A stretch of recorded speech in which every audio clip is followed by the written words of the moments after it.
চুলায় তেলটা গরম হতেই একসাথে আলু, করলা আর পেঁয়াজগুলো ছেড়ে দিলাম। প্রতিদিনের ব্যস্ততায় এই সাধারণ করলা ভাজিটাই যেন প্রশান্তি। সামান্য নেড়েচেড়ে ফালি করা কাঁচামরিচগুলো দিয়ে দিয়েছি, যাতে ঝাল আর ঘ্রাণ দুটোই ঠিকঠাক থাকে। পাশের চুলায় তাওয়া গরম করে একে একে রুই মাছের টুকরোগুলো ভাজতে দিলাম। করলাটা মাঝে মাঝে নেড়ে দিচ্ছি, যাতে পুড়ে না যায়। মাছের পিঠ লাল হতেই উল্টে দিলাম।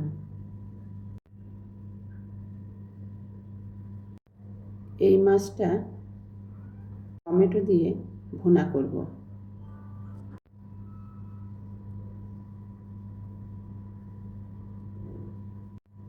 সব মাছগুলো উল্টানো হলো।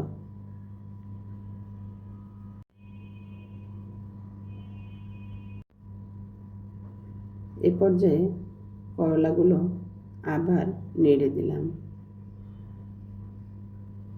করলা ভাজিটা নামিয়ে রেখেছি। এখন এই প্যানে কিছু পেঁয়াজ কুচি দিয়েছি। মশলা কষিয়ে টমেটো দিয়ে বেশ মাখা মাখা করে মাছটা ভুনা করে নিব। মাছ ভাজাটা নামিয়ে রেখে করলাটা ভেজে নিচ্ছি। রান্নাঘরের এই সুগন্ধটাই আসলে সারাদিনের ক্লান্তি ভুলিয়ে দেয়। আসলে রান্না মানে শুধু খাবার তৈরি নয়, এটা পরিবারের প্রতি ভালোবাসা আর দায়িত্বের বহিঃপ্রকাশ। মশলা আর টমেটো ভালোভাবে কষিয়ে নিচ্ছি। ভাজিটা নামিয়ে ভাত বসিয়ে দিলাম।